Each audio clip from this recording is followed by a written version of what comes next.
Daniel and Aisha Morgan were the kind of couple everyone envied. Wealthy, powerful, and living in one of Dubai's most luxurious neighborhoods. But behind their mansion's glittering walls, a desperate secret drove them to pay $200,000 for a child they would never live to meet. Daniel Morgan and his wife Aisha seemed to have everything that most people could only dream of. Their lives were woven into the fabric of Dubai's luxury, a world of high-rise skylines, private yachts, and dinners at restaurants where the bill could rival a month's salary for others. Their mansion, tucked away in a gated community where silence was broken only by the sound of fountains, was the perfect backdrop to their picture-perfect life. Guests who entered were struck by the sweeping staircase, the polished marble floors, and walls lined with art collected from across Europe and the Middle East. For years, they had built this life carefully, and on the surface, it seemed unshakable. Daniel, originally from London, had arrived in Dubai more than a decade earlier. Ambitious and sharp-minded, he quickly rose through the world of finance, investing in real estate at a time when the city was transforming itself into a global empire of glass towers and wealth. Aisha, who had grown up in Beirut, carried elegance and determination in equal measure. She owned a fashion boutique that catered to Dubai's elite, her taste impeccable, her reputation admired. Together, they were admired as a golden couple, their success celebrated by those around them. They appeared to have stepped into a fairy tale where money could buy comfort, influence, and admiration. But in the private silence of their home, away from the lights of their social circle, there was a shadow that refused to lift. They had been married for years, yet their efforts to start a family had ended only in heartbreak. Fertility treatments failed. Adoption was fraught with obstacles. Each attempt left them more desperate, more isolated. Friends and family whispered about their struggle, but no one dared speak of it to their faces. For Daniel and Aisha, the emptiness echoed in every corner of their vast mansion.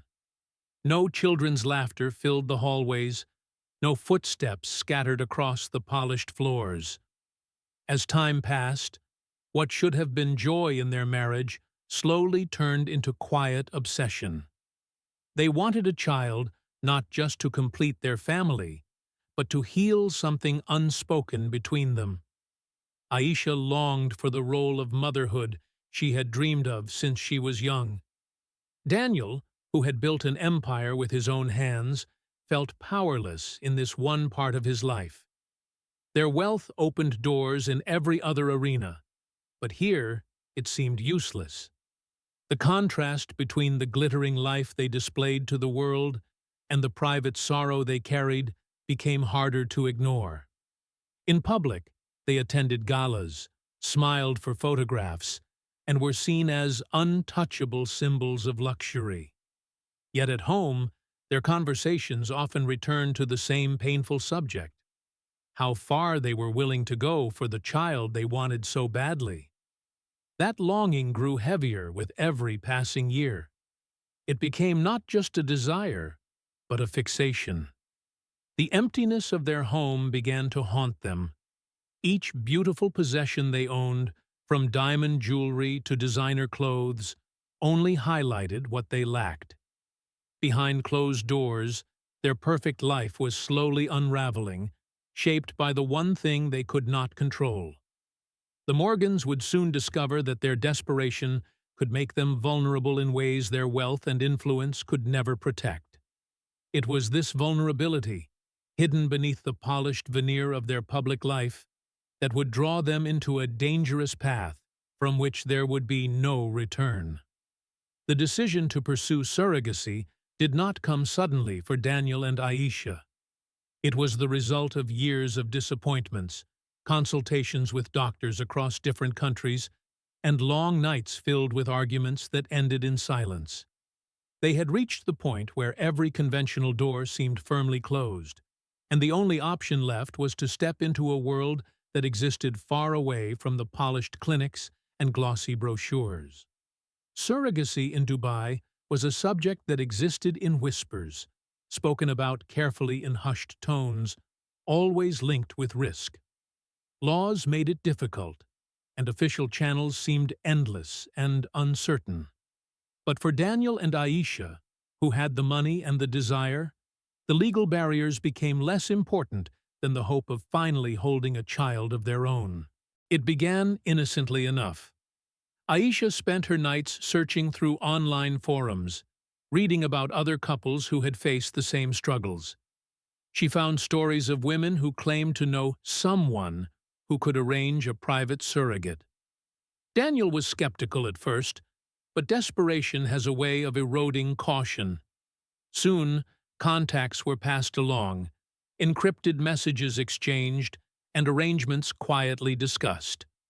They were warned that this path came with dangers, but warnings held little weight compared to the thought of finally having a child. The deal that was presented to them was as direct as it was dangerous. For $200,000, they would be guaranteed a child. The surrogate would be provided, the pregnancy would be managed, and all they had to do was wait. There would be no questions asked, no lengthy paperwork, and no interference from authorities. It was quick, it was private, and it was everything they thought they wanted. The number shocked even Daniel, a man accustomed to dealing with millions in investments. But as he looked at his wife's hopeful face, the price felt like nothing compared to what it could give them. They told no one. To their friends, their lives continued to look like a seamless stream of parties, travel, and effortless success. But underneath that mask, every detail of their new arrangement consumed them. They were instructed to transfer the money in cash. Daniel withdrew it slowly over a series of days, careful not to raise suspicion. Aisha packed the money neatly into a bag, her hands trembling as if she were handling something more fragile than paper. That night, the bag sat in their bedroom, not far from where they slept, and neither of them could rest. It was as though their entire future lay sealed inside it. Their instructions were clear. They were to meet a woman in a hotel lobby, a stranger who would collect the money and assure them that the process had begun. The arrangement was cloaked in secrecy, every detail designed to leave no trace. They accepted it without protest, telling themselves this was just how things worked in such situations. But somewhere deep inside, there was unease. They knew they were placing their trust in people who existed in shadows. Still, they pushed the doubts aside. Their longing for a child outweighed the danger that lurked behind the arrangement. What they failed to see was how easily their desperation could be exploited, how money exchanged in silence could bind them to forces they would never fully understand. The decision they made that night was not just about surrogacy. It was the first step into a trap from which they would never escape. The neighborhood where Daniel and Aisha lived was not the kind of place where unusual things happened. Streets were lined with palm trees. The air was quiet, except for the hum of expensive cars gliding past, and security guards patrolled every gate with sharp eyes. In such a place, routine was everything. The Morgans were known for keeping to their schedule, and when that routine was broken, people noticed. Their luxury cars had not moved in days, deliveries had not been collected, and newspapers stacked untouched by the gate became an unsettling symbol of absence. Neighbors whispered, but most assumed the couple was away on one of their frequent trips. It was only when the gardener, who had been employed by them for years, grew alarmed at the silence that authorities were alerted. When the police arrived, the mansion looked untouched, its tall doors and polished glass gleaming under the sun. Security footage showed no unusual activity. Everything suggested normalcy, but as soon as the doors were forced open, that illusion fell apart. The inside was silent in a way that felt heavy. The air was cool from the central system, but it carried a stillness that made each step echo unnaturally. Nothing appeared disturbed. Expensive furniture was in its place, jewelry still glittered in display cases, cash sat openly on a desk. There were no broken windows, no overturned tables, nothing to hint at violence. Yet, in the master bedroom, the discovery shattered the calm. Daniel lay on the bed as if asleep, but the unnatural stillness of his chest revealed otherwise. Aisha was beside him, her body lifeless, her expression eerily peaceful. The arrangement of the scene confused the investigators. There was no struggle, no blood, no signs of forced entry. It appeared almost staged, as though the couple had simply chosen to lie down and never wake up.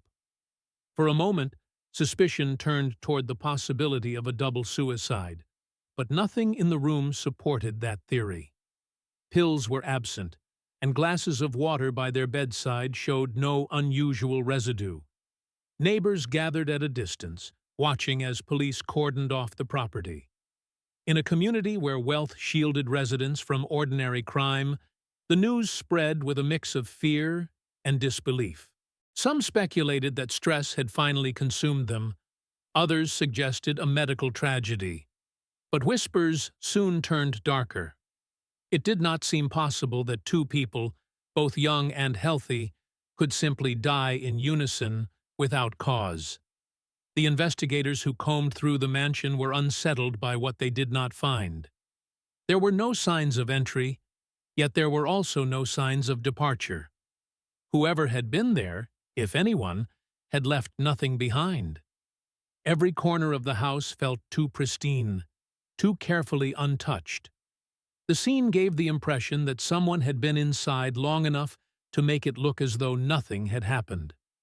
As the bodies were taken away, under the harsh glare of the sun, the mansion's windows reflected the crowd gathered outside, their faces pale with unease. What had been seen as a fortress of wealth now stood as the site of an unsolved mystery. Behind those walls, something had gone terribly wrong, and the question that hung in the air was not only how, but why. What was clear to everyone watching was that the perfect life of Daniel and Aisha had ended in a way no one could explain. The investigation into the deaths of Daniel and Aisha quickly turned from confusion to suspicion. Toxicology reports delivered the first shocking revelation. Both of them had been poisoned.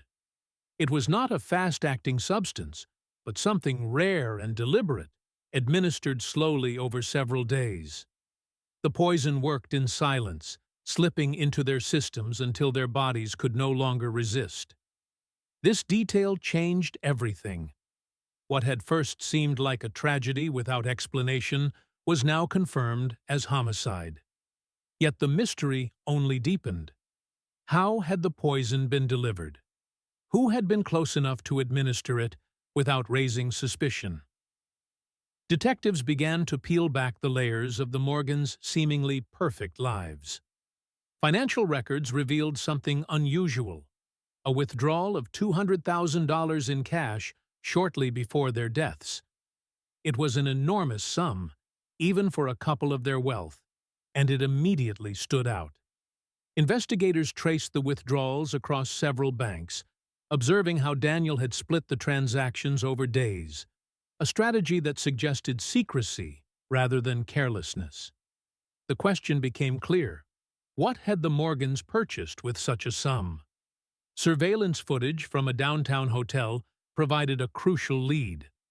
Weeks before their deaths, Daniel was captured on camera meeting a woman in the lobby. She was elegant, carrying herself with confidence, but her identity remained unknown. There were no records of her checking into the hotel, no details that could be traced. Witnesses remembered her as calm and deliberate, as though she had rehearsed her every move. When she left, she vanished into the night without leaving a single clue behind. This mysterious woman became the focus of the investigation. Informants whispered that she might be tied to an underground surrogacy network operating beneath the surface of Dubai's glamorous facade. The network was rumored to prey on wealthy couples desperate to have children, offering them false promises in exchange for enormous sums of money. In most cases, the surrogates were fictional, the agreements fabricated, and the money disappeared without a trace. The Morgans, it appeared, had fallen into this exact trap. As detectives followed this path, they uncovered a disturbing pattern. Other families across the Middle East and Europe had reported being scammed in similar ways. They, too, had handed over vast amounts of money for surrogates who never existed. Some victims had even received threats when they attempted to pursue the matter. But what set the Morgans apart was the outcome. Unlike others, they had not simply been defrauded. They had been killed. The discovery of poison shifted the theory from fraud to calculated murder. Someone had gained access to the Morgans' home, someone who had been trusted enough not to raise alarm. Investigators pieced together that the poison was likely administered through food or drink, introduced gradually over several visits. It meant the killer had been close, perhaps even welcomed. This suggested a betrayal far more personal than a random scam. Yet the trail soon grew cold. The woman from the hotel disappeared as if she had never existed. The money was untraceable, likely moved through offshore accounts or hidden in places where it would never be recovered. With every day that passed, answers seemed to slip further away. What remained was the chilling certainty that the Morgans had not simply been victims of greed, but of a larger, organized force that knew exactly how to cover its tracks. The case now stood at a crossroads. Investigators could prove the deaths were not natural, but they could not identify the hand that had delivered the fatal blow. The Morgans' mansion, once a symbol of wealth and security, had become the stage for a crime that seemed almost invisible. It was a reminder that beneath the polished luxury of Dubai, shadows moved quietly, and those who crossed their path often vanished without a trace. The official ruling of homicide did little to bring closure. Instead, it deepened the unease surrounding the Morgans' deaths. Investigators had built a clear picture of what had happened, but not of who was responsible. The poison explained the manner of their deaths. The cash withdrawal hinted at motive, and the unidentified woman tied it all together. Yet without evidence strong enough to hold in court, the case stalled. Families in the gated community locked their doors more tightly. Security guards doubled their patrols, but the fear lingered. If someone could slip so easily into the home of two of the wealthiest residents and leave without a trace, then no one felt entirely safe. As weeks turned into months, the mansion itself became a silent reminder of the tragedy.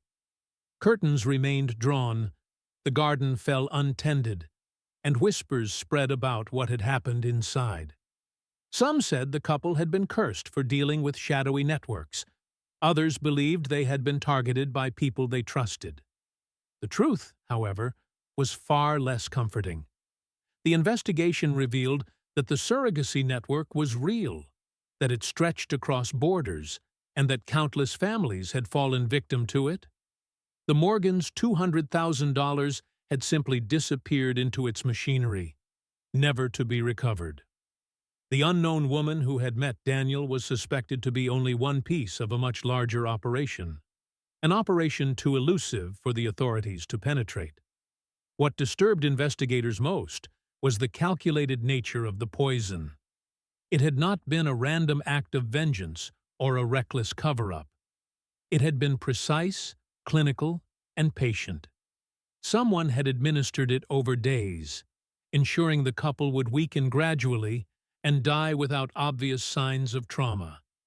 It was a method chosen not only to kill, but also to delay discovery. By the time their deaths were noticed, the trail would already be cold. This level of planning suggested a network with resources and experience in silencing those who became inconvenient. For the friends and acquaintances who had once admired Daniel and Aisha's lifestyle, the story was both shocking and sobering. Many recalled how they had seemed to have everything: wealth, status, beauty, yet beneath it all, they carried a secret desperation. Their desire for a child had driven them into dangerous territory, a world where hope and greed intertwined in fatal ways. That desperation had made them vulnerable, and in the end, it had cost them their lives. Authorities eventually closed the case as an unsolved double homicide. The file remained open in name, but no new evidence emerged. The mysterious woman never resurfaced. The network continued to shift in the shadows, and justice slipped further from reach. The Morgans' mansion was sold quietly, its new owners removing every trace of the couple who had once lived there. To outsiders, it became just another property in Dubai's landscape of luxury, its history buried under fresh paint and polished floors. Yet for those who remembered, the story lingered like an unanswered question. How could two people with every resource at their disposal be so easily deceived, poisoned, and erased? The unsettling truth was that their wealth did not protect them. It may have even painted a target on their backs. What began as the pursuit of life, the dream of holding their own child, ended with death in the very home they believed was safest. The Morgans' fate became a cautionary tale, whispered among those who sought shortcuts to impossible dreams, a reminder that some doors should never be opened, no matter how desperate the longing behind them.